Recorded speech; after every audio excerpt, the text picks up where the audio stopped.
Shalom, selamat pagi Bapak Ibu, saudara-saudara yang sama-sama dikasihi dan diberkati oleh Tuhan.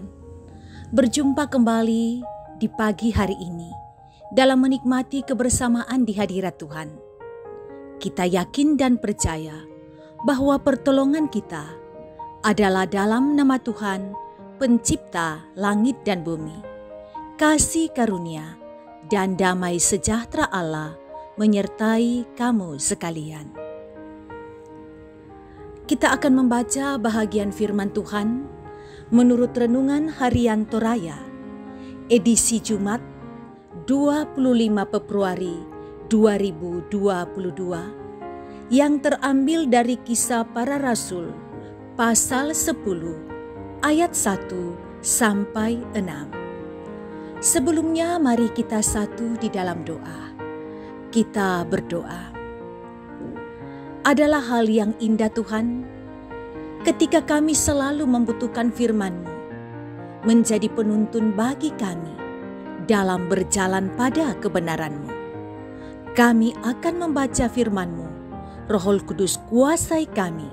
Semoga firman ini mengambil bahagian yang indah dalam kehidupan kami. Bersabdalah Tuhan, umat-Mu telah sedia mendengarkan firman-Mu. Dalam Kristus Yesus kami berdoa. Amin. Kisah Para Rasul pasal 10 ayat 1 sampai 16. Petrus dan Kornelius. Di Kaisaria ada seorang yang bernama Kornelius, seorang perwira pasukan yang disebut pasukan Italia. Ia saleh, ia serta seisi rumahnya takut akan Allah, dan ia memberi banyak sedekah kepada umat Yahudi dan senantiasa berdoa kepada Allah. Dalam suatu penglihatan, kira-kira jam 3 petang, jelas tampak kepadanya seorang malaikat Allah masuk ke rumahnya dan berkata kepadanya, "Kornelius." Ia menatap malaikat itu dan dengan takut ia berkata, "Ada apa, Tuhan?" Jawab malaikat itu, "Semua doamu dan sedekahmu telah naik ke hadirat Allah, dan Allah mengingat engkau. Dan sekarang, suruhlah beberapa orang ke Yope untuk menjemput seorang yang bernama Simon, yang disebut Petrus. Ia menumpang di rumah seorang penyamak kulit yang bernama Simon, yang tinggal di tepi laut." Setelah malaikat yang berbicara itu kepadanya meninggalkan dia, dipanggilnya 2 orang hambanya, beserta seorang prajurit yang saleh, dari orang-orang yang selalu bersama-sama dengan dia. Dan sesudah ia menjelaskan segala sesuatu kepada mereka, ia menyuruh mereka ke Yope. Keesokan harinya, ketika ketiga orang itu berada dalam perjalanan dan sudah dekat kota Yope, kira-kira pukul 12 tengah hari, naiklah Petrus ke atas rumah untuk berdoa. Ia merasa lapar dan ingin makan. Tetapi sementara makanan disediakan, tiba-tiba rohnya diliputi kuasa ilahi. Tampaklah olehnya langit terbuka, dan turunlah suatu benda berbentuk kain lebar yang tergantung pada keempat sudutnya, yang diturunkan ke tanah. Di dalamnya terdapat berbagai jenis binatang berkaki 4, binatang menjalar dan burung. Kedengaranlah olehnya suatu suara yang berkata, "Bangunlah, hai Petrus, sembelihlah dan makanlah." Tetapi Petrus menjawab, "Tidak Tuhan, tidak, sebab aku belum pernah makan sesuatu yang haram dan yang tidak tahir." Kedengaran pula untuk kedua kalinya suara yang berkata kepadanya, "Apa yang dinyatakan halal oleh Allah, tidak boleh engkau nyatakan haram. Hal itu terjadi sampai 3 kali, dan segera sesudah itu terangkatlah benda itu ke langit. Firman Tuhan. Amin. Tema renungan kita ialah tunduk pada rencana Allah. Saudara, manusia hanya punya rencana, namun Tuhanlah yang menentukan. Ungkapan ini berdasarkan pada kebijaksanaan dalam Amsal 19 ayat 21. Dengan demikian, kita harus tunduk dalam kedaulatan Tuhan. Suatu ketika, dalam siara pemberitaan Injil di daerah Yope, Petrus tinggal di rumah Simon, seorang penyamak kulit. Di situ Tuhan memberikan penglihatan kepada Petrus. Ia melihat ada sebuah kain lebar yang di dalamnya terdapat binatang berkaki 4, binatang menjalar dan burung. Lalu Tuhan meminta Petrus untuk menyembelih dan memakannya. Namun, Petrus menolak untuk makan makanan yang najis. Tuhan pun berkata bahwa apa yang dinyatakan Allah halal tidak boleh dinyatakan najis oleh manusia. Hal itu diulangi sampai 3 kali.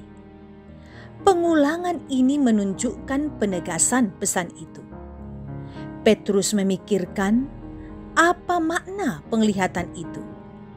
Ia baru mengerti penglihatan itu ketika ada 3 orang datang mencarinya, menceritakan alasan kedatangan mereka, dan memintanya untuk pergi bersama-sama ke 3 orang itu ke Kaisaria. Tuhan mempersiapkan Petrus untuk lebih masuk dalam rencana penyelamatan. Tuhan sedang meruntuhkan pemahamannya agar ia bisa mengerti rencana Allah yang besar. Saudara, Allah menginginkan manusia bisa memahami rencana agungnya dan terlibat di dalamnya. Seringkali Allah memberi tanda yang samar-samar bagi kita. Karena itu kita perlu mentaati kepekaan terhadap petunjuk Allah dalam hidup ini. Kita perlu mengarahkan pandangan kepadanya supaya kita terhisap dalam rencana agungnya, yaitu penyelamatan semesta. Amin. Mari kita satu di dalam doa. Kita berdoa. Bapa, berikanlah kesempatan bagi kami untuk belajar tentang rencanamu dalam hidup kami. Rencanamu untuk menyatakan akan keagungan dan kebesaranmu bagi dunia ini. Buatlah kami menunjukkan hati dan pemahaman kepada firman dan tidak berpaku kepada kebenaran kami sendiri. Seperti Engkau membuka mata hati Petrus, bukalah juga mata hati kami belajar memahami setiap rencana Tuhan dalam hidup kami. Adalah hal yang paling kami butuhkan. Engkau selalu berjalan dengan kami dalam menjalani hari ini, dalam aktivitas kami, baik yang beraktivitas di dalam rumah maupun di luar rumah. Tuhan tolong sertai, jaga dan lindungi kami. Lihatlah keadaan anggota jemaat, termasuk mungkin ada di antara umat-Mu yang mengikuti ibadah ini yang sedang dalam keadaan sakit.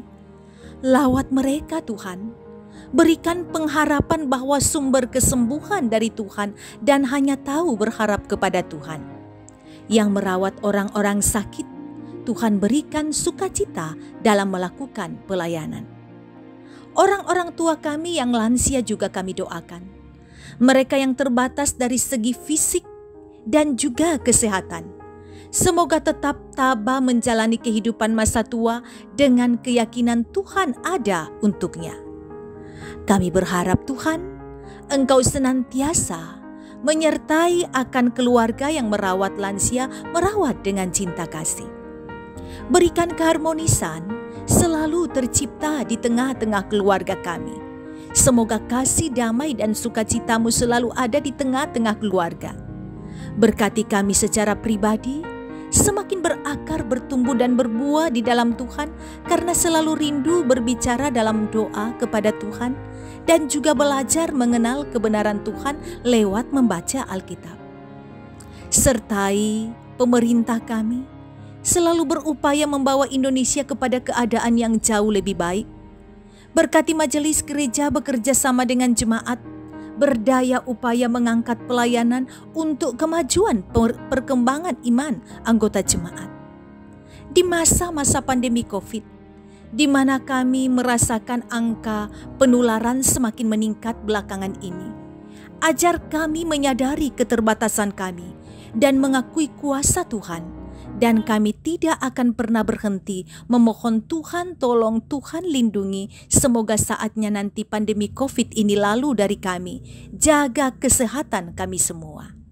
Ini doa kami Tuhan, selalu kami bawa dalam nama Yesus, Tuhan dan Juru Selamat kami yang hidup. Amin. Jemaat Tuhan, terimalah berkat-Nya.